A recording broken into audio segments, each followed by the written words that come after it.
capable, si tu crois que Dieu est capable de te délivrer, lève la main et témoigne. Il veut changer ta vie au nom de Jésus. Tu vas élever ta Bible et libérer la parole de bénédiction. Béni soit celui qui vient dans l'Éternel. Tous ensemble, nous allons. Béni soit celui qui vient. Est-ce qu'on va acclamer le Seigneur, notre Dieu?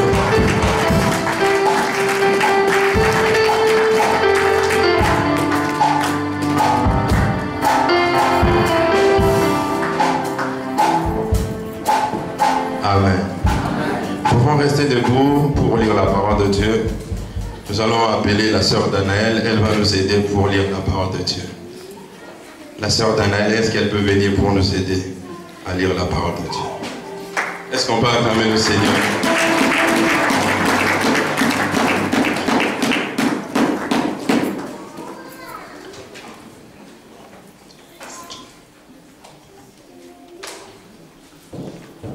Alors Jésus dit à ses disciples, si quelqu'un veut venir après moi, qu'il renonce à lui-même, qu'il se charge de sa renonce, de sa croix, et qu'il me suive, car celui qui voudra sauver sa vie la prendra, mais celui qui la perdra à cause de moi la trouvera.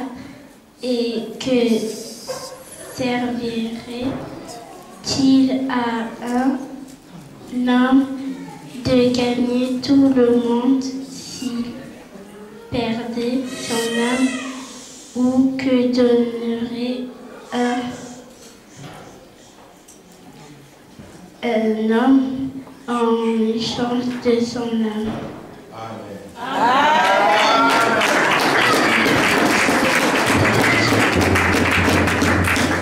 Gloire à Dieu. Amen. Nous pouvons nous asseoir. Alors, que le Seigneur te bénisse. Nous bénissons le Seigneur bien-aimé de nous donner encore la possibilité d'être devant son peuple. Nous remercions aussi le pasteur qui nous fait toujours confiance pour parler des choses de Dieu.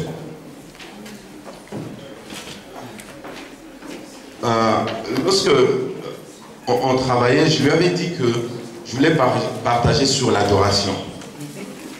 Et c'est un enseignement qui est assez long. Au départ, je pensais le donner, le partager plutôt au niveau des chants. En fait, j'ai compris aussi que c'est un besoin pour chaque enfant de Dieu de savoir ce que c'est l'adoration. Parce qu'au ciel, il n'y aura plus de prédication. On ne chassera plus les démons. On ne demandera plus le mariage. Il n'y aura plus de maladies. Mais ce qu'on fera, ça serait adorer Dieu. Et donc c'est très important de le comprendre. Mais c'est à la nuit de prière. Amen. Celles et ceux qui étaient à la nuit de prière, c'est là où, quand le pasteur était en train de prêcher, tous les chants, et vous vous rendez bien compte que les chants, les derniers chants que nous avons chantés, il a tout accompli.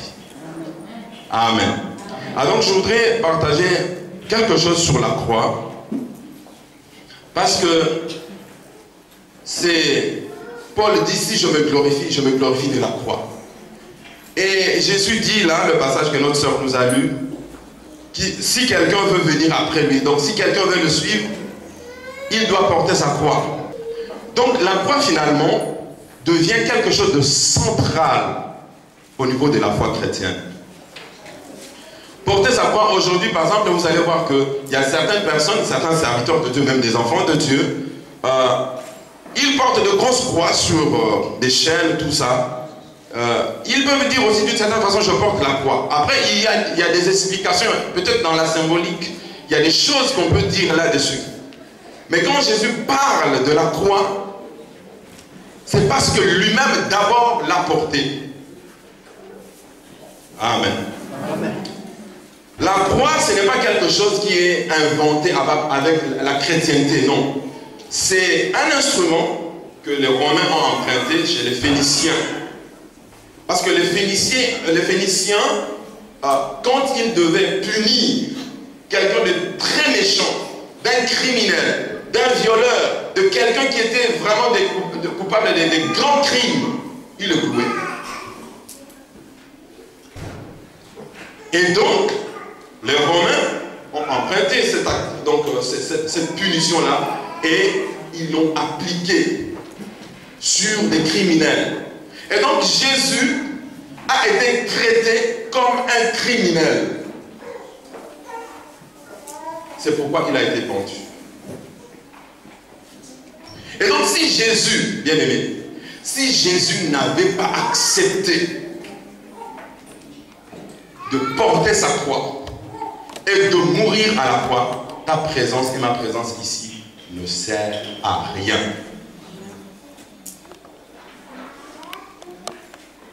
Amen.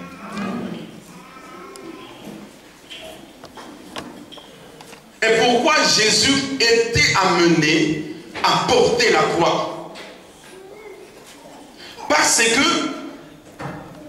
ta vie, ma vie, n'était pas digne devant Dieu. Et donc, nous méritions la mort. Et Dieu a fait porter, Dieu a fait subir à quelqu'un d'autre sa colère. Donc Dieu était en colère contre l'homme parce que l'homme a désobéi et Dieu était en colère. Mais pour exercer sa colère, au début, Dieu avait institué le sacrifice, donc par les sacrificateurs, il devait offrir des sacrifices, c'était des sacrifices continuels. Mais il a fallu qu'il y ait un sacrifice l'unique et le seul qui a pu satisfaire le cœur de Dieu. Et j'aime bien ce serviteur de Dieu qui est parti, qui dit que le sacrifice en fait que Dieu cherchait a été trouvé en Dieu lui-même. Parce que pour satisfaire le cœur de Dieu, il faut que la chose sorte de Dieu lui-même. Et donc, l'animal, la bête, l'agneau dont Jean a vu qui ôtait le péché du monde, c'était Jésus. Et donc, si Jésus n'avait pas accepté ces choses-là, nous ne serions jamais sauvés. Et quand il a accepté cela, parce qu'il y a une sorte de substitution, de remplacement. Je suis coupable, mais quelqu'un d'autre vient payer mon prix. Donc c'est-à-dire j'ai été remplacé. Et quand on est remplacé, ça signifie que toi tu prends, celui-là il prend la place du coupable, mais le coupable doit redevenir quelqu'un d'autre. Donc c'est le juste qui justifie le coupable. Amen. Donc Jésus, en mourant à la croix, en acceptant la mort honteuse de la croix, il a pris notre place malgré ce que tu étais autrefois. Et je voudrais souligner quelque chose qui a été toujours dit ici, c'est que quand Jésus mourait, tu n'étais pas encore saint. Amen. Amen. Quand Jésus était en train de mourir à la croix, tu n'étais pas encore pur. Tu étais encore dans ton péché. Il n'a pas attendu que tu deviennes chrétien, pour qu'il soit ton sauveur. Déjà, le fait d'être chrétien, c'est parce qu'il a pris ta place et toi, tu as pris sa justice. Donc, Dieu a fait de nous justice, sa justice. Ce qui fait que tu n'es pas juste parce que tu pratiques des bonnes œuvres. Tu es juste parce que tu as cru en l'œuvre de Jésus. Donc ce que tu fais, je ne fais pas ça, je ne vole pas, je n'insulte pas, je ne triche pas. Tu ne le fais pas pour hériter du royaume des cieux. Tu le fais parce que c'est ta nature désormais. Amen. Amen. Et donc le fait que Christ soit mort à la croix, c'est ce qui a fait que nous sommes devenus des enfants d'adoption. Quand on adopte quelqu'un, cet enfant-là a les mêmes droits que les enfants qui sont nés dans la maison. Il porte par moments même les mêmes noms. Et par moment même, il y a des enfants qui ne savent même pas qu'ils sont adoptés. Si vous êtes dans un couple, je veux dire, dans un couple peut-être européen ou africain, si c'est des noirs, donc on ne saura pas. L'enfant, si on ne lui dit pas, l'enfant ne saura pas. C'est à cause de la mort de Christ que nous avons été libérés. C'est à cause de la mort de Christ que nous avons été acceptés. C'est à cause de la mort de Christ que nous avons été purifiés. C'est à cause de la mort de Christ que nous avons été justifiés. C'est à cause de Jésus. Amen. Et donc, tu as acquis une autre identité. Peut-être quand les gens te regardent, ils te négligent.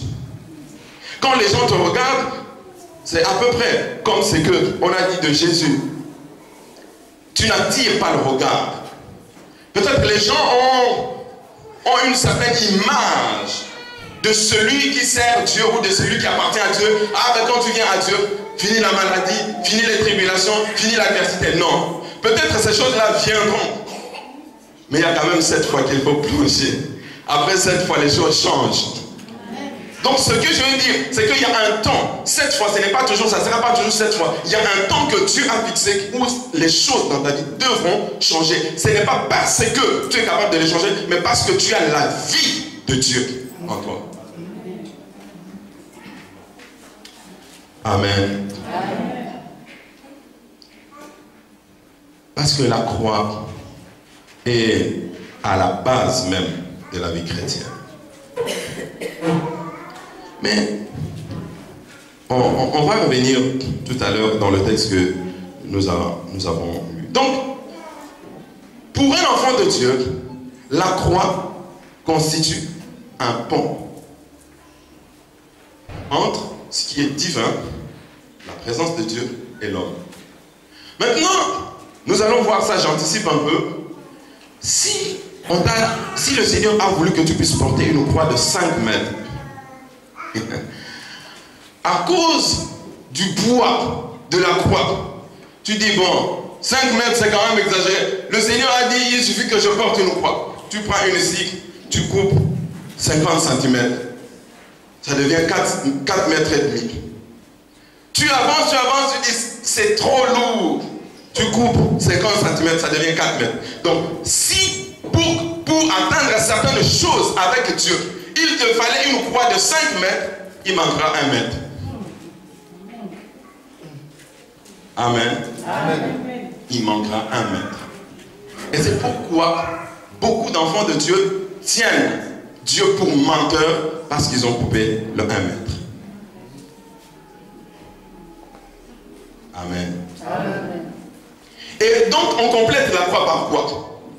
Puisqu'il y a 1 mètre qui manque. On complète la croix par la religion. Dieu a dit, on passe par Jésus. Tu peux escalader le mur à un moment donné, on va dire, oh, mais qu'est-ce que tu fais là-haut? Descends. Parce que le voleur cherche à escalader.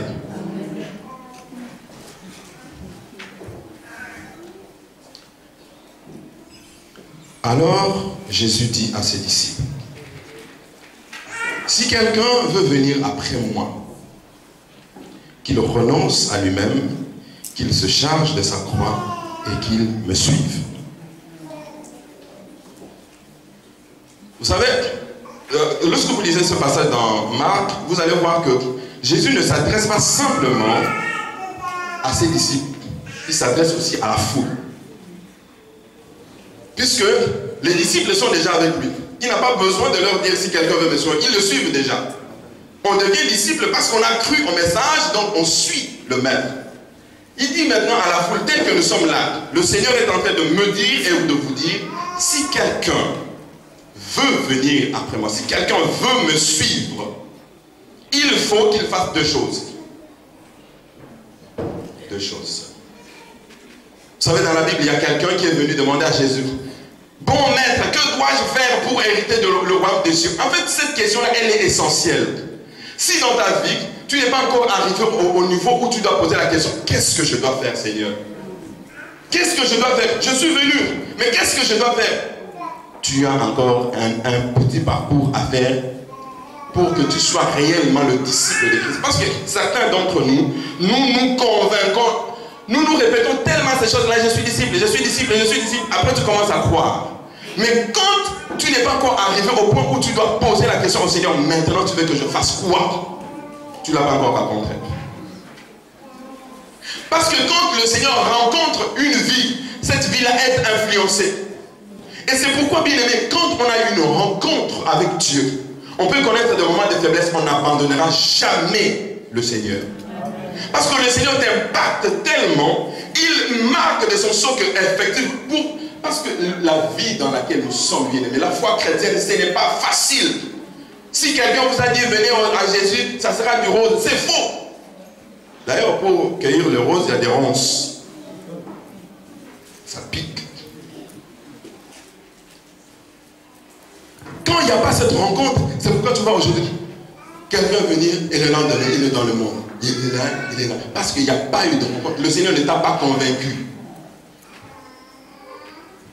Vous croyez que Pierre était intelligent? Pierre était dans quelle université? De la pêche. André, pareil, pêcheur. Il n'y a que Matthieu qui était collecteur d'impôts encore. Guy, Barthélemy, Thaddée, je ne sais pas. Ce n'étaient pas des gens intelligents dans le sens du monde. Mais en fait, la quasi-totalité sont morts martyrs. Pour mourir martyr, il faut que tu aies été convaincu à un niveau plus élevé pour accepter de mourir. Parce qu'aujourd'hui, bien aimé, si quelqu'un rentre ici, je suivis un témoignage hier.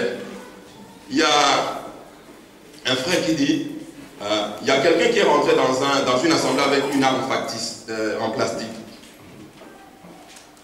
Il rentre, il soulève le pistolet. En moins d'une minute, toute l'église était partie. Il n'a pas tiré, puisque ça ne pouvait pas tirer. Toute l'église était partie. Et nous sommes dans cette psychose-là. Quand j'arrivais au métro à Saint-Charles, j'arrive, j'étais avec maître. Eh ben, on ne pouvait pas sortir parce qu'on a bloqué. Il y a quelqu'un qui a oublié un sac là-bas. Il y avait des policiers, des militaires en armes. J'ai dit, qu'est-ce qui se passe? Ah, il y a un sac oublié là-bas. Mais il y a un sac oublié, allez prendre, vérifier et vous saurez à qui appartient. Il y a un sac, personne ne veut approcher, même avec une arme. Amen. On est dans cette psychose-là. Donc quand tu n'es pas convaincu, bien aimé, tu vas abandonner. Donc les gens sont venus suivre Jésus. Et pour beaucoup d'entre nous, peut-être à cause des difficultés. Vous savez ici, en Europe, les motivations sont énormes. Quand quelqu'un arrive d'abord, Macron ne t'attendait pas. Même si tu es venu en bonne et due forme, Macron ne t'attendait pas ici. Il dit, bon, Loïc, viens, moi j'ai tellement besoin de toi pour diriger la France, viens. Il ne t'attendait pas. Et tu viens, même si tu es rentré en bonne et due forme, le visa est expiré. On te dit, puisque le visa est expiré, il faut que tu rentres chez toi. Tu dis, rentrer, est-ce que je vois ici? C'est pas possible, il faut que je reste. Et peut-être c'est la raison pour laquelle tu es venu à l'église. Ah Seigneur, donne-moi, Seigneur, donne-moi. Mais en réalité, tu as un plan B. Amen. Tu as un plan B. Dès que le Seigneur me donnera des papiers, je m'en vais. Dès que le Seigneur me donnera le mari, paf, je m'en vais. Dès que le Seigneur me donnera telle chose, me guérira, je m'en vais. Parce que tu fais ça. Tu fais ces calculs. En fait, quand tu es en train de faire ce calcul-là, tu penses tromper Dieu, mais Dieu voit la profondeur de ton cœur. C'est pourquoi les gens qui sont venus vers Jésus, ah, Seigneur, où tu es passé? On te cherchait de l'autre côté. Il dit, Jésus, il dit, je sais pourquoi vous me cherchez. Vous avez faim? Parce que vous avez mangé et que vous avez été rassasiés. Bien aimé, les motivations détermineront ta persévérance lorsque l'adversité viendra. Est-ce que tu vas couper ta croix ou tu continueras toujours à porter ta croix? Parce qu'il n'est pas dit, celui qui veut me suivre, il prendra ma croix, il disséquera la croix. Non, il doit porter sa croix jusqu'à la fin. Vous savez, une étoile est née pour briller et s'éteindre. Mais l'étoile doit accomplir la mission pour laquelle elle a été envoyée. Donc, bien Bien-aimé, si tu es réellement un enfant de Dieu, ne te plains pas beaucoup des situations. Tu peux te plaindre, mais ne doute pas, n'abandonne pas.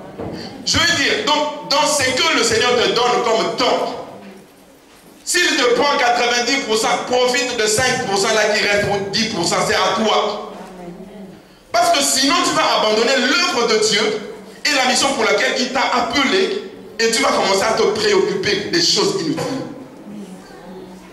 Il faut que tu trouves ton compte dans le... Si tu laisses 1% ou 0,001%, c'est à toi, mais le reste... Donc, Dieu n'introduit personne sur terre pour rien. Même le méchant, même le plus grand criminel, Dieu l'a introduit pour un but. Parce qu'il faut qu'il démontre sa colère. Bien aimé, Dieu, c'est un Dieu de colère aussi. Je partage beaucoup cette chose-là. Vous savez, dans la présence de Dieu, il y a ce qu'on appelle des séraphins et des chérubins. Allez regarder dans les dictionnaires parce que ce sont des termes qui sont expliqués. Les séraphins, ce sont des êtres de feu. Tout à l'heure, nous allons lire à Ésaïe, vous allez voir. Parce que Satan, c'était un être de feu. Lucifer, quand il était encore Lucifer. C'est un être de feu. Et il était le gardien du trône de Dieu. Imaginez, vous voyez le feu commencer à tournoyer ici. Vous voyez le feu, vous voyez des êtres, vous me voyez là les yeux partout, partout, partout des yeux. Même le nom de Jésus, tu ne vas pas prononcer. Tu vas dire, je n'ai jamais vu ça. Et c'est pourquoi dans la présence de Dieu, bien-aimé, quand on vient devant Dieu, on vient avec respect et crainte. Je suis étonné, bien-aimé, par moments, je veux y revenir, de voir certains comportements des enfants de Dieu. Je dis, par moments, il peut nous arriver de connaître des moments de faiblesse. Mais il y a des faiblesses, il y a des façons de les exprimer en tant qu'enfant de Dieu. Amen. Donc les motivations sont nombreuses quand on vient à Dieu. On vient parce que ça ne marche pas, on vient parce qu'on ne dort pas, parce qu'il y a des gens qui ne dorment pas. Quand la nuit arrive, ils commencent à stresser. Ah, il viendra encore, il viendra encore. Mais c'est qui? Il c'est qui? Il ne sait pas. Mais il voit quand même des êtres qui viennent l'étouffer. Il voit des gens qui viennent avoir peut-être des rapports intimes avec lui ou avec elle. Donc il voit des choses. La nuit devient quelque chose de dramatique. Il dit bon, les charlatans, il ne peut rien. L'autre là, il ne peut rien. Donc, conclusion, je vais à Dieu. C'est une bonne chose. Est-ce que tu viens pour être délivré de ces choses-là? Bien aimé, il y a des drames. Il y a des drames qui se vivent et qui se taisent par moments. On préfère garder pour soi, dire, oh, s'ils le savent, qui va me prendre en mariage? S'ils le savent, ah, quelle femme qui va m'accepter? S'ils le savent, ils ne feront plus confiance. S'ils le savent, et on garde ces choses-là, et on souffre, on meurt à petit feu. Il y en a beaucoup. Vous savez, il y a certaines choses. Papa et le soeur le disent souvent. En nous regardant. C'est pourquoi il y a des gens qui donnent des fausses prophéties. Ils te regardent et je vois des visages qui me disent qu'en réalité ce sont des choses qui vivent. Des gens qui vivent ces choses-là. Et tu dis, je vais à Dieu. Et tu as fait une bonne chose. Mais c'est un début. Amen. Donc les motivations, si elles ne sont pas propres, c'est pourquoi le Seigneur, il voyait les gens venir, il approuvaient peut-être d'autres pour des miracles. Et nous sommes dans une génération où les gens aiment beaucoup les miracles. Les prophètes qui disent toujours les choses, ils prophétisent, ils opèrent des miracles. C'est bien, c'est toutes ces choses-là. Mais le Seigneur, il dit non, il y a un danger. Il y a un danger. Il dit, il faut que j'explique à ce peuple qui vient qu'il y a un prix à payer. Quand on suit le Seigneur, il y a un prix à payer. Ils s'en vont parce que c'est ce qu'ils cherchaient. Et ici, nous en avons vécu. Tu vois quelqu'un qui manifeste beaucoup de zèle. Et par moment même, on me dit, ah, Papa Nex, il est trop dur, tout ça. Tu reçois quelqu'un, ah, je vais servir le Seigneur dans telle chose. Je ne te dis, moi, je ne dis pas que je t'observe. Je peux demander même à quelqu'un d'autre de t'observer. Parce qu'il y a des gens, peut-être, ils veulent chanter, ils voient ce jour-là, la louange, l'adoration, il se souvient quand il était. Bon, moi aussi je vais chanter. Mais quand tu enlèves juste une feuille comme ça, tu regardes sa vie, ça devient un problème. Et c'est pourquoi tu vas voir quelqu'un tenir 1 an, 2 ans, 3 ans après, bon, tu le retrouves comme un païen. Donc prends le temps aussi, donnez-nous aussi le temps de prendre le temps de nous observer mutuellement. Amen. Parce que si les motivations ne sont pas profondes, quand arrive l'adversité, quand arrive l'opposition, quand arrive la maladie, beaucoup de gens trouvent en cela une occasion d'abandonner le Seigneur. Et c'est pourquoi le Seigneur va nous aider. Je crois que je vais essayer d'aller un peu vite pour atteindre à peu près le but que le Seigneur m'a mis à cœur, parce que ça m'a fait vraiment du bien. Donc quand arrive l'adversité, les gens trouvent l'occasion par cela d'abandonner le Seigneur. Bien aimé, je voudrais nous faire comprendre quelque chose. C'est-à-dire que celui contre qui nous luttons, il a été au ciel. Regardez le passage que je vous ai dit tout à l'heure. Nous pouvons lire dans Ézéchiel chapitre 28, à partir du verset 12.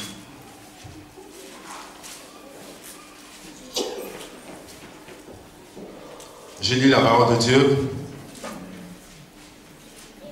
On peut aller même peut-être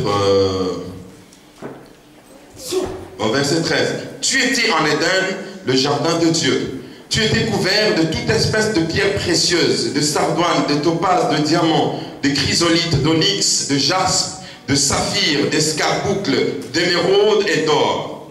Tes tambourins et tes flûtes étaient à ton service, préparés pour le jour où tu fus créé.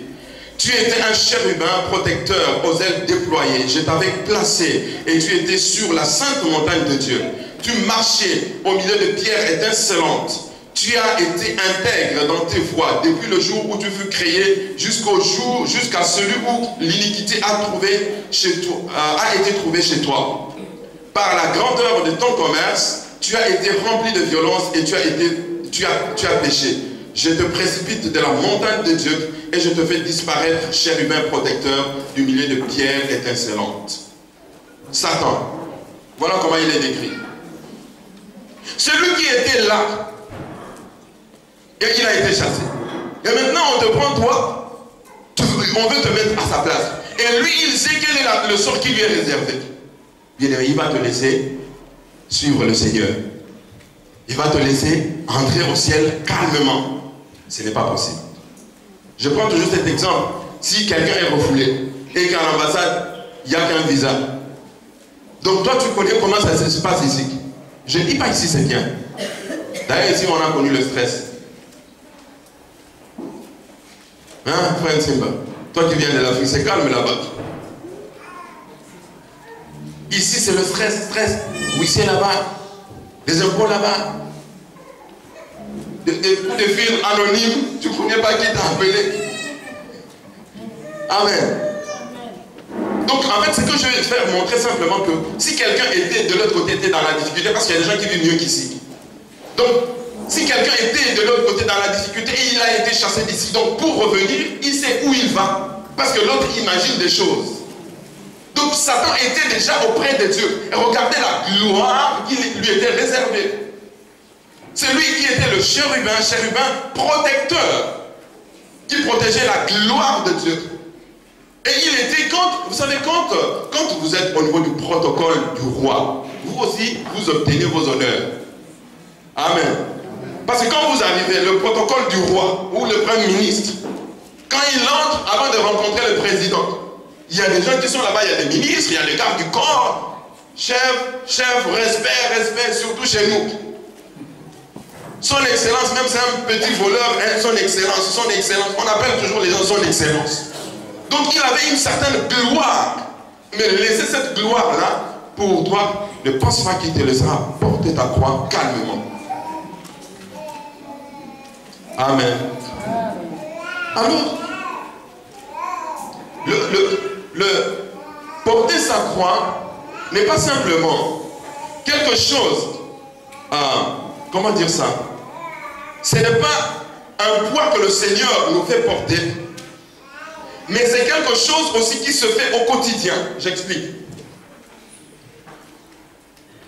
À chaque jour de notre vie, quand le Seigneur révèle certaines choses de notre vie, nous devons apprendre à le renoncer. Donc le renoncement peut se faire aussi au quotidien. Le Seigneur te dit, attention, ça ne me plaît pas, tu laisses. Attention, ça ne me plaît pas, tu laisses. Mais quand tu laisses, ça ne te fait pas plaisir. Amen. Donc c'est aussi une façon de porter la croix. Alors nous allons voir quelques obstacles au renoncement. Parce que la Bible dit, première chose, si quelqu'un veut venir après moi, qu'il renonce à lui-même. Ça c'est le premier élément que le Seigneur dit. Qu'est-ce qui fait que quand le Seigneur met en évidence, quand le Seigneur montre quelque chose qui ne va pas dans notre vie, nous refusons d'obéir. Ça devient un obstacle, ça devient un sujet. Tu commences même à chercher, ah, le pasteur lui-même il avait fait ça, le serviteur là lui-même il fait ça, mais tu n'as pas de problème avec le serviteur. Tu as un problème avec Dieu. C'est pourquoi, bien aimé, le vendredi, j'ai encouragé un frère, il m'a envoyé une vidéo. On voit un pasteur qui prêche la parole de Dieu, qui condamne l'homosexualité, qui condamne un certain nombre de perversions. Mais lui-même s'est retrouvé dans un moment de faiblesse, je ne sais pas si c'est vrai. Et ce frère-là, il m'a envoyé la vidéo. Après, j'ai vu quelqu'un d'autre m'envoyer encore la vidéo. Je lui ai dit, mais quand on t'a envoyé la première vidéo, qu'est-ce que tu as fait? Ah, mais je te l'ai envoyé. Tu n'as pas prié? Ben non, mais écoute, frère, tu sais, il y a beaucoup d'enfants de Dieu qui sont devenus aujourd'hui incrédules et même d'autres sont redevenus païens à cause du comportement des serviteurs de Dieu. Vous qui êtes des serviteurs de Dieu, vous passez devant, vous nous prêchez, fais pas ça, fais pas ça, fais pas ça, et toi-même tu le fais. Et comment tu veux que moi je puisse te suivre? Donc c'est pourquoi moi je pense que je peux redevenir païen.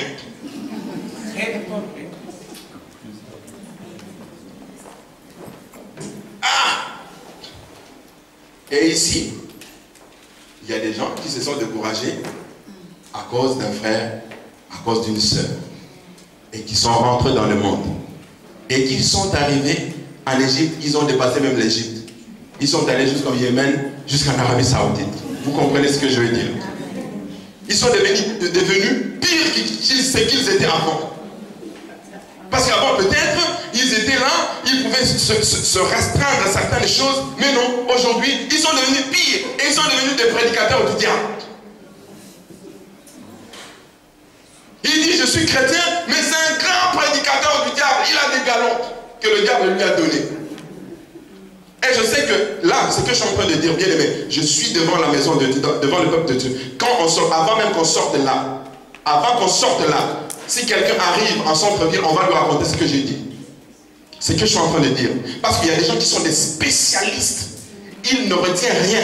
Ils prennent juste là. Ah, ils ont dit ça. Ils commencent à appeler les gens. Avant que tu n'arrives à la maison, il y a des gens qui auront la prédication déformée. Des prédicateurs et des prédicatrices du diable.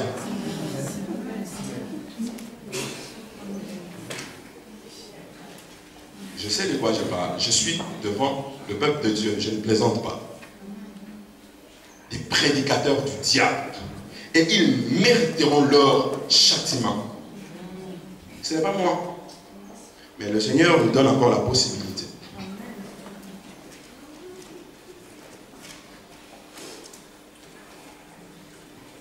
L'incrédulité. C'est le premier piège au renoncement. Ah, mon âge est avancé.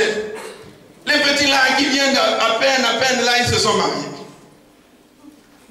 Lui là, moi j'étais plus intelligent à l'école plus que lui, plus qu'elle. Comment il peut avoir ce travail là?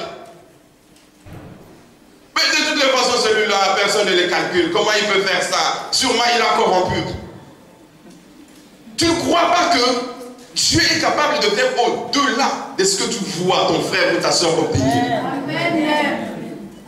Et c'est ce qui fait que tu renonces, tu dis non, c'est trop franchement. Un jour, j'étais en train de lire un livre de pasteur Richard Wurmbrand. Un prêtre, on l'a forcé de sacrifier, de célébrer avec la Sainte Seine avec des excréments et des urines. Dans l'Union soviétique ancienne. Et il était, d'abord, on l'a torturé, on l'a frappé. Ensuite, on lui a présenté des urines et les excréments humains. On dit, tu vas célébrer la Sainte Seine. Il a dit, j'ai souffert plus que le Christ. Je vais célébrer. Parce qu'il a dit, j'ai souffert plus que le Christ. C'est-à-dire que ce qu'il a ressenti dans son corps, on l'a mis dans une posture où il n'avait que ce choix-là. Dans ce livre-là, l'église du silence torturé pour Christ, si vous le trouvez, lisez, vous allez être édifiés. On prend un enfant, on prend 2 enfants et une femme et un homme. Tel que ma femme là, on prend ces enfants, on les met là-bas. On commence à fouetter les enfants en hiver, dehors. On les fouette, le premier meurt. Tout simplement pour qu'elle puisse renier sa foi. Le premier meurt. On fouette, le deuxième meurt. On lui dit, tu renies Christ, il dit non. Le troisième, fouette. Et le Seigneur ouvre les yeux à cet enfant. Non, au militaire. Il ouvre les yeux. Il voit chaque fois que l'enfant mourait, les anges venaient prendre. Quand on fouette, on dit, arrêtez. Il vient, fouettez-moi. Le policier dit, fouettez-moi parce que je suis en train de voir des choses que vous ne voyez pas. Quand il meurt, il y a quelqu'un là qui vient, il les prend, il les amène. Pour arriver là, ce n'est pas la petite foi. Seigneur, donne-moi. Déjà, écoute-toi prier. Par moment, nous ne nous écoutons pas prier. Depuis que tu as commencé, Seigneur, donne-moi. Tu vois, donne-moi. Amen. Tu t'en vas. Seigneur, donne-moi. Amen. Tu t'en vas. La nuit, Seigneur, bon, tu vois, ça c'est moi. Tu vois, j'ai beaucoup travaillé de la journée. Tu me connais. Amen. Je lis les sorciers, tout. J'envoie le feu. Amen. Je dors. C'est ça nos prières. Et c'est pourquoi nous n'aimons pas les intercessions. Quand il y a des moments d'intercession, j'espère le mardi tu viendras. Vous savez le bien. Bon.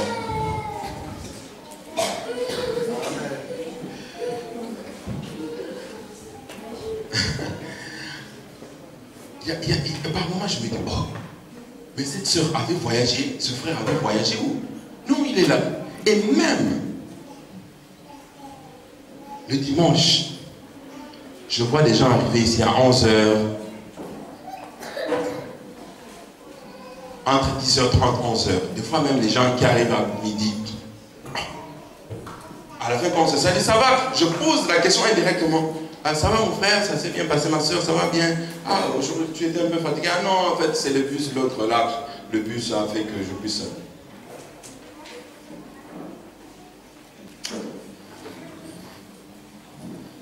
C'est le bus, hein. Voilà, en parlant de ça, midi 5, ma fille arrive. Ma fille Julie arrive à midi 5. Pourquoi? Elles ont fait des tresses toute la nuit, jusqu'à 4h du matin.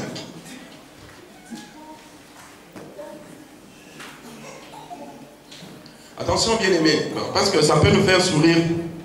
Mais Dieu, c'est un Dieu de principe. Tu fais ça, il va aussi te faire attendre quelque chose. Parce qu'il y a certaines choses que nous sommes en train de vivre dans notre vie. Et comme nous sommes amnésiques par moments, nous aimons bien oublier. Mais tu as une dette de Dieu que Dieu te réclame. Il te dit, il t'avait dit, fais ça, non, attendez. Il dit, ok, moi aussi je vais attendre. Tu cries, Père. Et puis il te dit, depuis quand moi je suis ton Père? Tu me déranges même quand tu m'appelles Père. Et Dieu regarde ce qu'il a, c'est lui, bon, faites-le attendre. Parce que tu n'as pas compris. Bien aimé, vous savez, une parenthèse, Rebecca, la femme d'Isaac, a reçu sa bénédiction. Vous savez pourquoi? Parce que la Bible dit à l'heure où les femmes vont puiser de l'eau, c'est à cette heure-là qu'elle est partie. Pierre et Jean, ils ont guéri l'estropié là qui était là-bas. Il dit à l'heure de la prière. C'est à l'heure de la prière. Lui-même, il était déjà avant. Il attendait à l'heure de la prière. Et les gens qui passaient là-bas, c'est à l'heure de la prière que sa bénédiction était passée.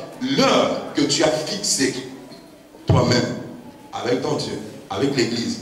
Tu as dit, 10h, je viens. Les ouvriers, 9h. Mais tu vois, les ouvriers qui viennent à 9h30, peut-être il peut y avoir, mais il ne faut pas que ça devienne systématique. Ce n'est pas normal. Et il y a des gens qui sont redevables à Dieu, ne serait-ce que pour le salut. Amen. L'incrédulité. Deuxième chose qui est l'obstacle au renoncement, au fait de vouloir renoncer, c'est l'ignorance de la récompense. Parce que quand on renonce à certaines choses pour Dieu, Dieu récompense toujours. Dieu donne toujours. Tant que tu traînes dans ce à quoi le Seigneur t'appelle à renoncer, tu fais traîner aussi ta bénédiction.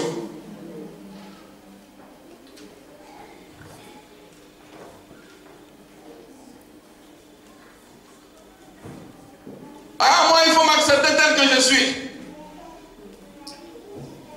Vous m'acceptez tel que je suis ou vous laissez tomber? Ah, mon frère, tu vois, cette chose-là ne t'aidera pas à avancer avec Dieu. Ma soeur, cette chose-là ne t'aidera pas à avancer avec Dieu. Ah, moi, je suis comme ça. De toute façon, même ma famille me connaît. Moi, on nous a élevés comme ça. Impossible, je ne peux pas changer. Vous m'acceptez tel que je suis. C'est mon caractère. Est-ce que c'est un caractère transformé? Tu veux... Ah, bien aimé. Vous savez...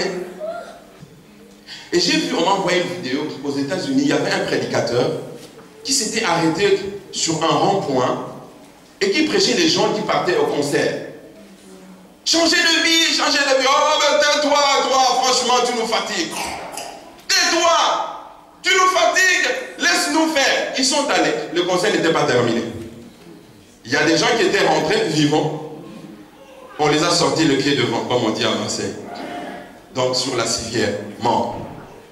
Mais dès lors, nous l'avons déjà dit, quand nous avons parlé sur la prédication trop tard, dès lors, tu expires le dernier souffle. Tu rentres dans une réalité éternelle.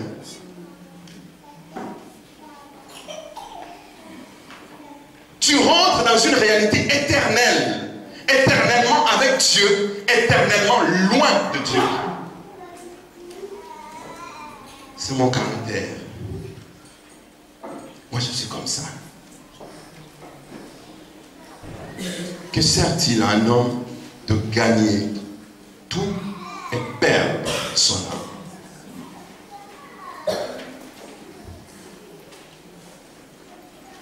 Que sert-il à un homme d'être connu pour être intelligent, pour être ceci? Président. On fait des courbettes. Si tu perds ton âme, tu ne veux pas renoncer à ce à quoi le Seigneur, les choses sur lesquelles le Seigneur insiste dans ta vie. Bien aimé, dans la vie, faites pas, ne vous en faites pas, si je vous fais la liste, ça va remplir tout ça. Amen. Parce que j'ai partagé quelque chose à la maison avec maman. Pendant que tu luttes dans la prière, le diable, il s'affaiblit. Et quand quelqu'un s'affaiblit, vous voyez comme ma femme est assise là. Donc si nous sommes debout dans la... Frère, il a dit, tu peux venir s'il te plaît mon frère. Nous sommes là dans... Frère Sam, c'est l'exemple que le pasteur Marcelin a prié, j'ai aimé. Nous sommes en train de prier, vous allez voir que, bon, c'est pas, elle n'est pas diablesse, elle est... c'est déjà le nom de l'ange, donc, voilà. Amen. Pendant que nous sommes en train de prier, le diable s'affaiblit. Il s'affaiblit. Qu'est-ce qui se passe? Il ne va plus nous attaquer au niveau de la tête. Il va nous attaquer au pied. Merci mes frères. Il va nous attaquer au niveau des pieds. Mais qu'est-ce que la parole de Dieu au sujet des pieds? Qu'est-ce qu'il y a au pied? Le zèle de l'évangile. Et quand le diable attaque les pieds, donc il attaque le zèle de l'évangile, ça signifie que l'évangile change. Et c'est pourquoi le diable a donné aux enfants de Dieu cette mauvaise prédication de l'évangile de discréditer le frère des sœurs. Ah lui, celui-là. Mais quand tu commences à être celui qui propage, la Bible dit qu'ils sont beaux le pied de ceux qui annoncent les bonnes nouvelles. Amen. Mais toi tu es là, le pasteur Jackson. Hier, Dieu a permis que je puisse comprendre quelque chose qui se dit. J'étais déjà au courant. Quelqu'un rencontre quelqu'un dans le transport en commun. Il dit, toi tu pries où? Ah, viens voir. Ah, Bon, attends, je te donne le numéro d'une autre église. Ne va plus là-bas. Ne va plus là-bas. C'est le pasteur Jackson. Non, ne va pas là-bas. Voilà le zèle. Son zèle au pied.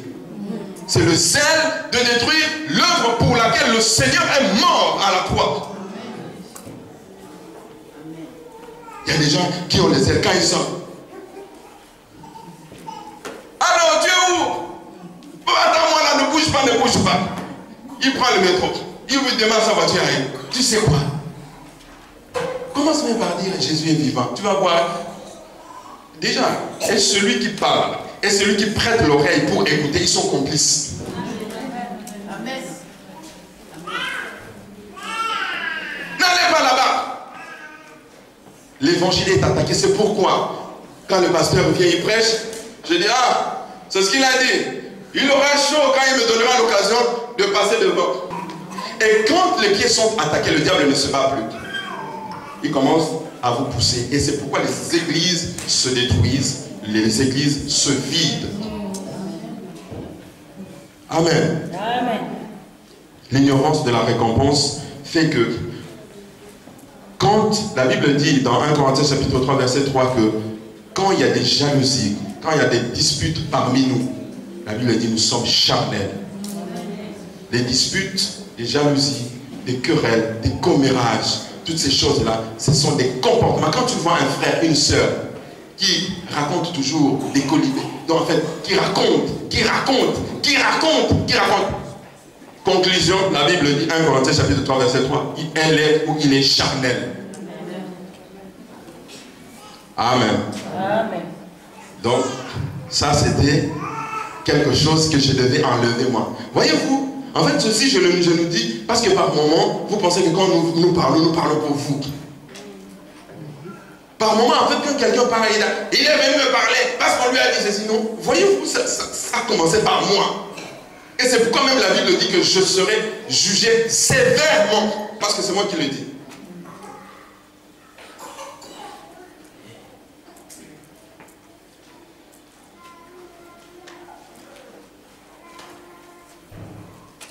Quand on parle de la croix bien-aimée, on parle de la transformation.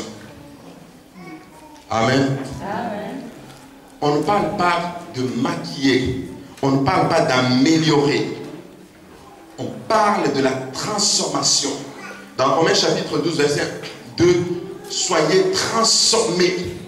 La parole de Dieu ne dit pas, bon, écoutez, un jour, quand on était encore étudiant, un frère vivait en concubinage avec une fille.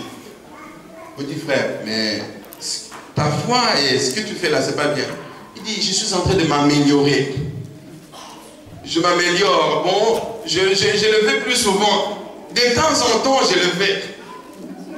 Je m'améliore. Dieu n'a pas besoin des gens qui s'améliorent. Dieu a besoin des gens qui changent, qui sont transformés. Parce que le contact à la croix, déjà, puisque Jésus, étant crucifié, est mort, tous ceux qui passent par la croix meurent. Tout à l'heure, nous devons Agnès et la sœur Huguette. Parce que quand on vient en Jésus, on meurt. Et on vit pour le Seigneur. Est-ce que cela veut dire qu'on ne peut pas connaître des moments de faiblesse? Ça peut arriver, mais ce n'est plus ton comportement. Je m'améliore. Non, je m'améliore. Vous savez, c'est dur, c'est dur. Il y en a une qui a dit, ah, mais si je l'abandonne, mais comment je vais payer mon loyer? Je dis, mais comment je vais payer mon loyer? Et si tu meurs, qu'est-ce que tu vas dire à Dieu? Que c'était difficile de payer mon loyer?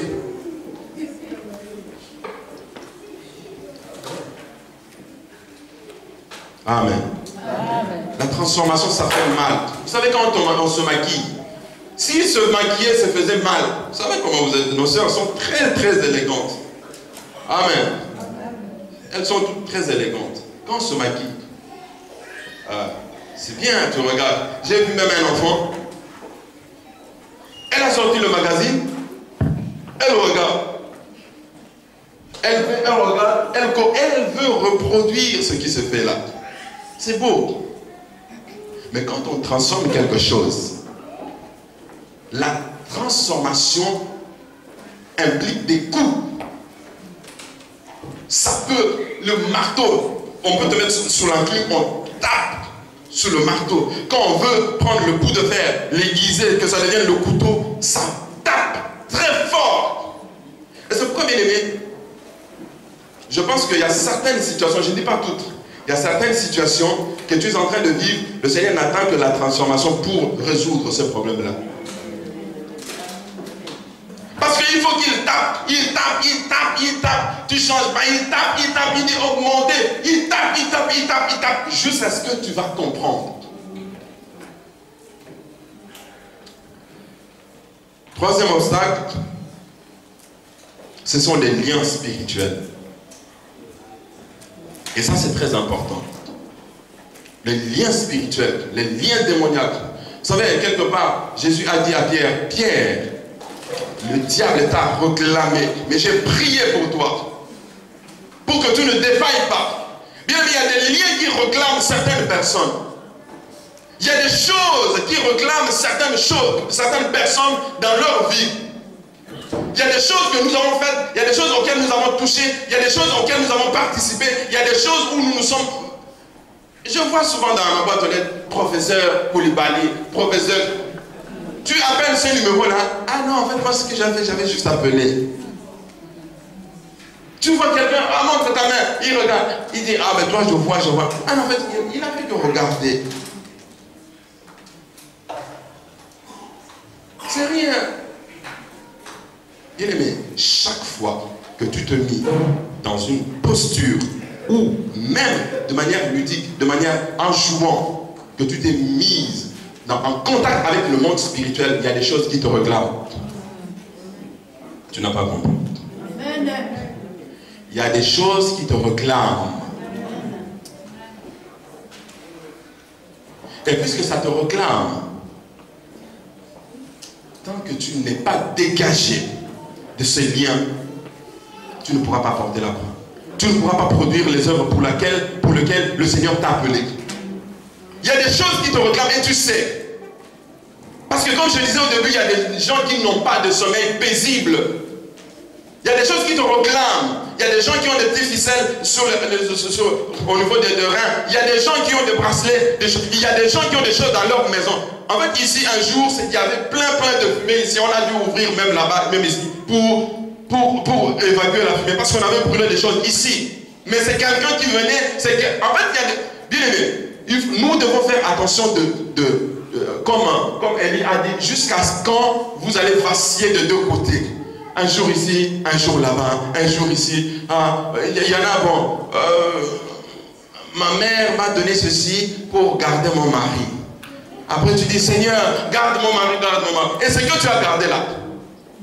Ah non, tu sais, il y a une personne qui m'a dit, on lui a donné le ficelle là pour donner la taille. Je ne sais pas, en fait, c'est une femme pour donner une bonne taille.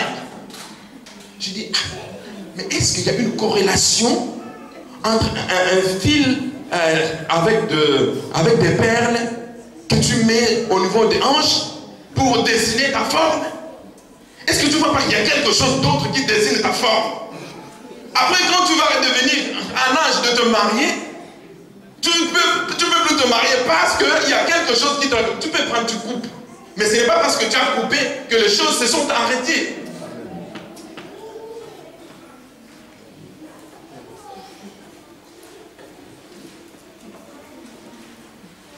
Ça te réclame. Eh bien, tu vas faire attention. Parce que quand il y a des réclamations comme ça, tu peux voir, tu travailles beaucoup. Tu travailles beaucoup, tu as de l'argent, mais tu as les mains percées. Un jour, quelqu'un a gagné de l'argent, 900 €. Il dit, on m'a volé l'argent, on m'a volé l'argent. Ah, qui a volé l'argent? Prends la feuille, commence à calculer. Il calcule les 900 €. Il dit, ah.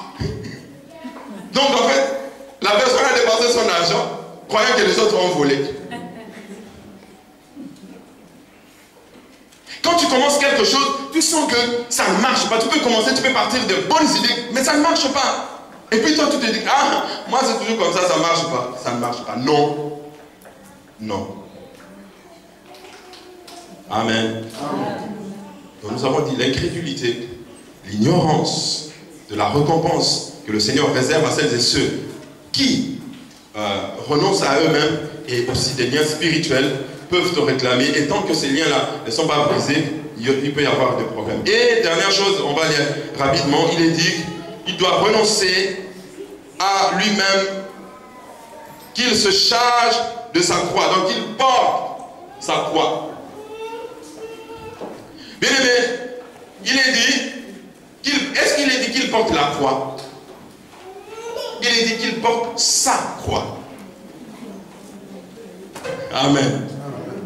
Donc chacun de nous a une croix qui est différente d'une autre personne. Donc cette croix que le Seigneur t'a donnée, déjà il dit dans Matthieu 28 je crois, il dit que prenez mon joug qui est léger. Donc même la croix que le Seigneur te demande de porter, ce n'est pas une croix aussi lourde qui soit insupportable. Donc je reviens sur ce que je disais au début. Donc il dit, il faut que chacun porte sa croix. Parce que cette croix-là va te permettre d'accéder à d'autres choses que le Seigneur a prévues pour toi. Et donc si tu coupes, comme je l'ai dit au début, tu vas avoir un problème. Tu vas avoir un problème pour y accéder.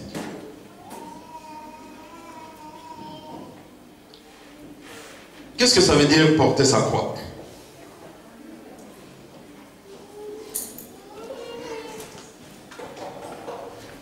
C'est être sous la direction du Saint-Esprit et lui obéir. Bon, après, quand on n'est pas ami du Saint-Esprit, tu vas dire comment être sous la direction du Saint-Esprit. Amen. Donc, quand tu es étranger à quelqu'un, c'est normal que tu ne connaisses pas ses besoins. Il y a des couples qui sont étrangers l'un à l'autre. Il y a des frères qui sont proches, qui sont amis. Je ne dis pas les connaissances, qui sont amis, mais qui ne savent pas distinguer qu'est-ce que l'autre veut. Donc, plus tu es intime à la parole de Dieu, plus tu passes du temps dans la prière et dans l'écoute, Dieu te dit ce qui ne va pas. Voyez-vous par exemple, moi, il m'a fallu juste un moment que le Seigneur m'interpelle sur le problème, par exemple, de parler mal de serviteurs de Dieu et d'être même un propagateur sur les réseaux sociaux de toutes ces images-là inutiles. On attrape un serviteur de Dieu. Mais prions. Et j'ai même posé la question à ces bien-aimés. J'ai dit, est-ce que, à part ce cas-là, dans ton moment de prière, est-ce que cette semaine, tu as prié pour quel serviteur? Pour qui tu as prié? Tu prends du temps, tu dis, cette semaine, je vais jeûner pour le pasteur. Je vais jeûner pour le frère Alex, que le Seigneur puisse le fortifier. Personne ne le fait. Je n'ai pas envie de poser cette question-là parce que je suis sûr que c'est ma mère et ma femme peut-être qui ont prié pour moi. Peut-être le pasteur aussi, sûrement. Mais combien, cette semaine, ont prié, ont gêné pour cette église? Maintenant, inverse les choses. Combien de choses tu as dit au sujet des enfants de Dieu au travers des médias sociaux? Combien? Qui s'est arrêté un moment, il dit, je vais prier pour que le Seigneur puisse fortifier ces hommes. Parce que je lui ai dit d'abord, écoute comment la Bible est. Des hommes de Dieu. Ce sont d'abord des hommes qui s'énervent, qui ont faim, sur qui les enfants crient. Moi, des fois, à peine tu ouvres la porte, papa, tu vas, j'arrive. Il faut par moment, je mens. Parce que sinon, ils vont commencer à pleurer. Parce qu'il faut que je sorte, il faut que j'aille. Combien prennent ce temps-là de prier pour les serviteurs de Dieu? Oh, bien aimé, je ne suis pas en train de couvrir leurs méfaits. Non, le méfait, nous devons les dénoncer. Mais il faut les aider à se relever et avancer, à prier, même quand tu ne le connais pas. Amen. Amen. C'est être sous le contrôle du Saint-Esprit. C'est être sous la direction du Saint-Esprit. Lui, il va nous montrer, il va nous aider. Comment porter la croix? Comment marcher avec le Seigneur? Et quand il mettra le doigt sur quelque chose, nous allons renoncer à cela, nous allons refuser cela et avancer encore avec le Seigneur. Ce n'est pas facile, bien aimé. Ce n'est pas facile, j'insiste, ce n'est pas facile. Parce que par moments, vous savez, Dieu il te demande des choses vitales. La femme là qui avait donné la pièce que le Seigneur a glorifiée, a rendu témoignage, je voulais dire. Mais elle n'avait que cette pièce-là pour vivre. Vous vous rendez compte? C'est-à-dire après, il n'y avait plus rien. La veuve de Sarepta, on lui a demandé, elle a dit, il me reste juste un peu d'huile, un peu de farine. Je vais manger, après je vais faire du commerce, après je meurs. Élie lui dit, non, prépare d'abord pour moi. Si vous voulez mourir, mourrez d'abord, mais il faut que tu prépares d'abord pour moi. Si c'était aujourd'hui, on va le lapider. Il dit, il me reste 100 euros. Donne d'abord ces 100 euros là. Donne ici. Donne. Quand cette femme a fait, elle a obéi à la parole d'un serviteur de Dieu. On lui a dit, vous savez ce qui s'est passé? Va chez le voisin d'abord. Avant que tu me fasses le gâteau là, va chez le voisin. Demande les ustensiles. Prends le plus grand nombre que tu peux. Après, tu vas prendre l'huile, tu vas verser.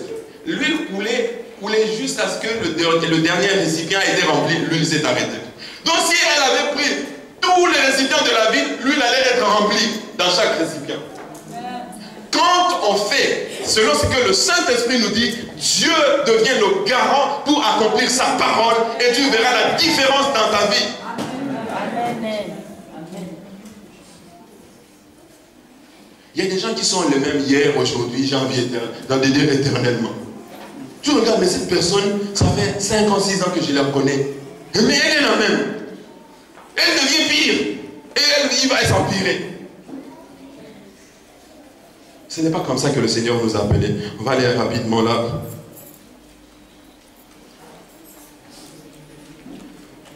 Il y a un autre jour. Tout à l'heure, on nous a passé.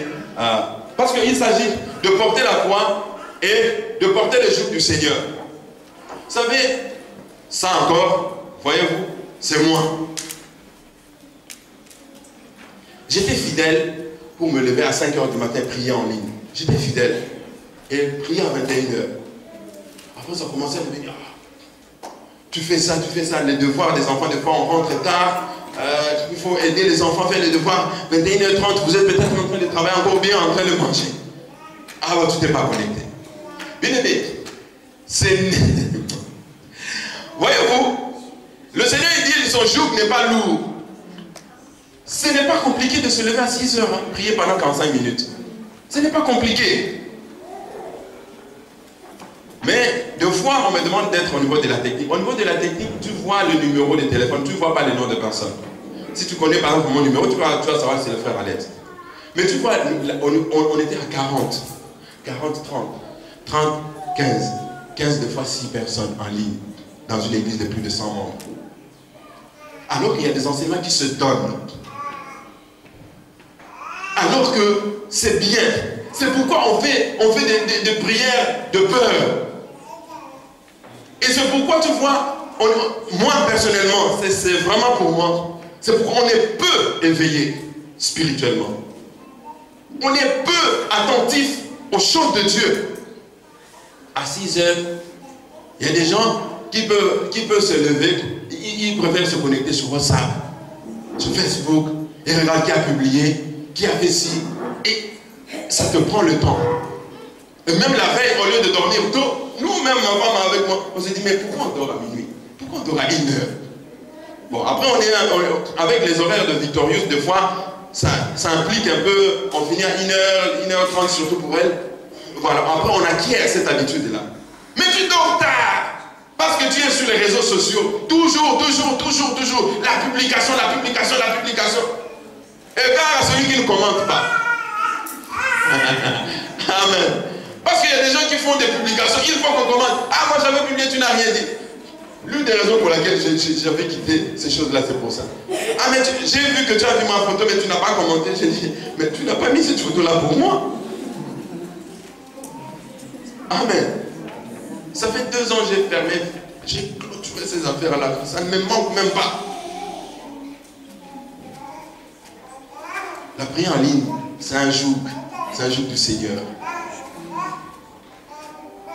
J'espère que demain, je vais quand même essayer de vérifier. Mais je sais aussi ce que certains se disent. Bon, tu peux perdre ton temps. Je ne le ferai pas, je ne me connecterai pas. Mais qui perd en réalité? C'est toi. Amen. Dans Matthieu chapitre 5, verset 10 à 12, porter sa croix aussi, c'est accepter la persécution, accepter les injures, accepter les faux jugements, accepter les critiques, accepter toutes sortes de comportements contre toi à cause de Jésus. À cause de Jésus. Le Seigneur permet toujours d'une manière ou d'une autre que certaines choses nous remontent. Ah, mais lui là, le frère Alex, sort avec la telle sœur. Ah, ces frères là, on l'a vu. Mais le problème, ce n'est pas ça. Je voudrais dire à quelqu'un bien aimé, quand on t'accuse sur ces choses-là, et que ton cœur est calme, ne réagis pas. Vous savez, quand vous réagissez, vous armez encore l'adversaire. Amen. Quand vous réagissez, vous armez l'adversaire. Parce qu'il aura l'impression que je l'ai atteint. C'est pourquoi il est venu me poser la question. Non, laisse. Laisse. Parce que vous savez, il est bon d'attendre en silence le secours de Dieu. Parce que Dieu, quand il viendra le temps de te justifier, bien aimé, il y a des choses qui remontent. Tu entends, ah, tel frère avait dit ça, tel frère avait dit ça. Mais tu veux que je fasse quoi? 2 Timothée chapitre 3 verset 12 et 2 Corinthiens chapitre 4 verset 9. C'est vrai que par moments nous avons le sentiment d'être abandonnés, d'être persécutés à cause du Seigneur. La Bible dit dans 2 Timothée chapitre 3 verset 12, or tous ceux qui veulent vivre pieusement dans la piété, dans la crainte de Dieu, en Jésus-Christ seront persécutés. Bien, mais pose-toi la question, est-ce que tu es persécuté? Tous ceux qui veulent vivre pieusement dans le Seigneur, en Jésus, ils seront persécutés. Donc si tu n'es pas persécuté, pose-toi bien la question, est-ce que tu vis vraiment pieusement avec le Seigneur? Est-ce que tu es dans la piété, dans la crainte de Dieu? Parce qu'en fait, chaque fois qu'un enfant de Dieu vit dans la piété, donc la crainte de Dieu, cette personne met mal à l'aise les autres. Amen. Quand tu arrives, ah lui là, il est encore venu. Surtout les pasteurs, ah les escrocs ils sont venus. Ils nous escroquent. Ah voilà quoi celui-là. Il est encore arrivé. C'est qui là? Le frère, ah non. Lui c'est le méchant, le bourreau. Amen. Hein Pierrot? Parce que Pierrot, j'essaie de l'aspirer. Pierrot, il vient. Vous allez bien. En fait, je dis, vous c'est qui? Je parle de moi, vous. Parce que je sens qu'il a peur de moi. Amen. Ah, les escrocs sont arrivés. Injuriés, mais pas abandonnés. Dieu ne t'abandonnera jamais. Même si tu es persécuté, même si tu es rejeté, il ne porte à toi. Parce qu'au bout du chemin, il y a la vie. Ne sois pas découragé. Ne sois pas quelqu'un qui abandonne facilement. Parce que tu as été convaincu. Parce que le Seigneur t'a touché. Parce que le Seigneur s'est suffisamment révélé pour que tu puisses rester ancré en lui. Parce que le Seigneur, s'il n'a pas encore fait, bien aimé, vous savez, il y a un frère Foucault qui a dit, je n'ai jamais vu un homme qui passe près de la croix et rester le même. Il n'y a personne, je répète, je conclue par là, il n'y a personne, je dis bien il n'y a personne à qui le Seigneur s'est révélé et a convaincu et que cette personne-là redevienne païenne. Et c'est pourquoi d'ailleurs la Bible dit, pour cette personne-là, il n'y a plus de sacrifice. Parce que cette personne attend le terrible jugement de Dieu. Cette personne-là attend, parce que tous ceux qui ont été éclairés, tous ceux qui ont goûté au nom du ciel, tous ceux à qui le Seigneur a pris le temps d'expliquer, de convaincre, de se révéler de quelque manière que ce soit. Je ne dis pas que le Seigneur vienne dans une maison, ah, c'est moi Jésus, c'est moi Jésus. Non, d'une manière ou d'une autre, le Seigneur t'a convaincu. Peut-être au travers d'une maladie, on a dit ça va s'arrêter. Pour lui, c'est terminé. Le Seigneur dit, qui a dit que c'est terminé? Qui a parlé comme ça?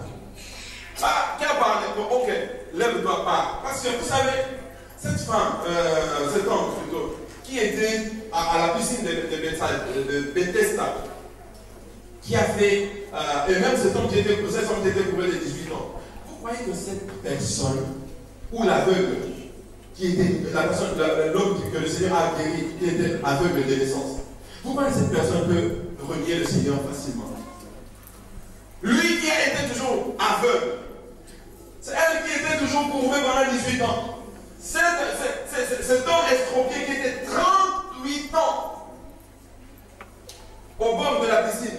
Quand le Seigneur l'a guéri, il sort, même l'aveugle, vous savez ce qu'il a dit?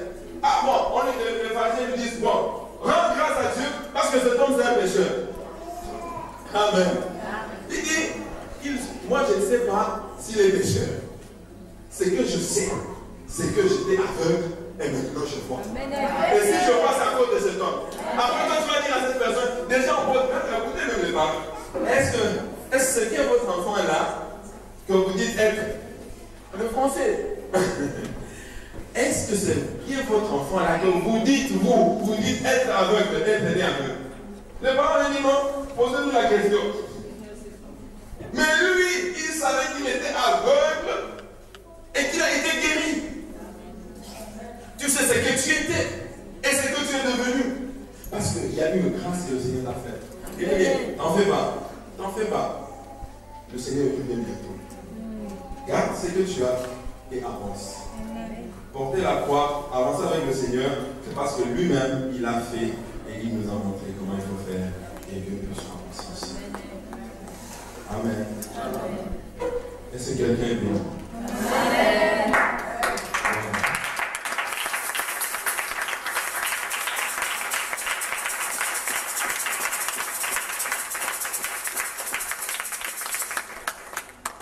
Nous allons nous lever pour bénir le Seigneur.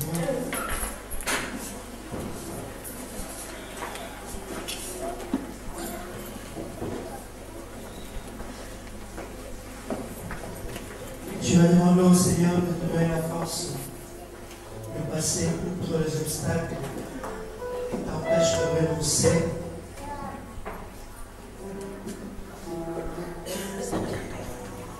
L'incrédulité, toutes ces choses que nous avons apprises.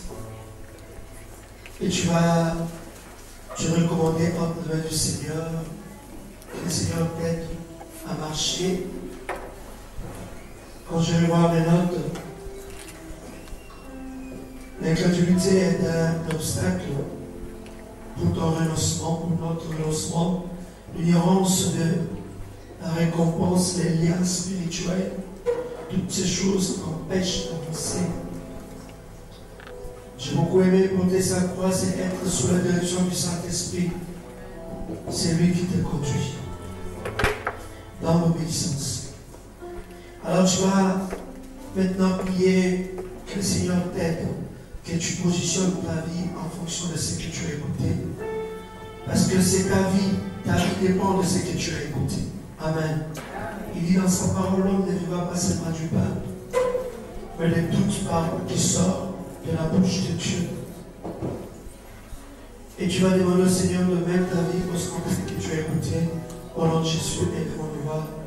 Alléluia.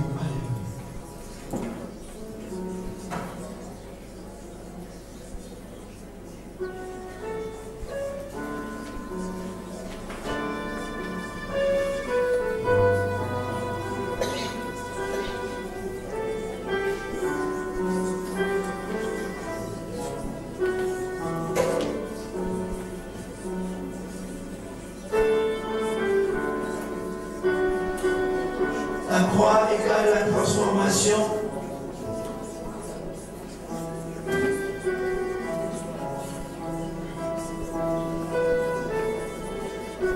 Vivre dans la transformation. Tu as dit Amen, il y a des phrases qui ont touché, qui ont interpellé ta vie. La parole de Dieu doit t'interpeller, bien-aimé. Une interpellation, c'est une obligation. Tu dois répondre. Tu dois réagir en fonction de ce que tu es. Que le Seigneur t'aide.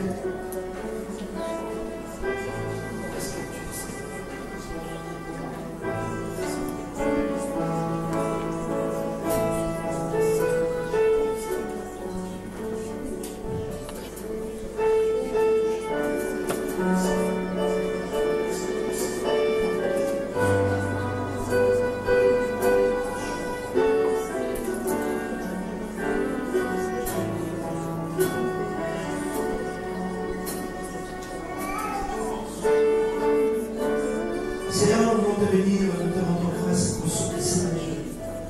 Merci de cette opportunité que tu as donnée d'écouter cela. Nous ne pouvons pas la mettre en pratique si nous ne l'avons pas écouté. Nous ne pouvons pas la mettre en pratique si nous ne l'avons pas écouté et gardé. Voilà pourquoi nous te prions, notre Dieu, que cela interpelle et que nous arrivions, notre Dieu, à vivre sans ce que nous avons écouté. Bénis l'homme que tu as utilisé, interpellé aussi par ce qui est sorti de sa bouche. Notre Dieu, garde-le encore, que tu laisses encore source de son inspiration.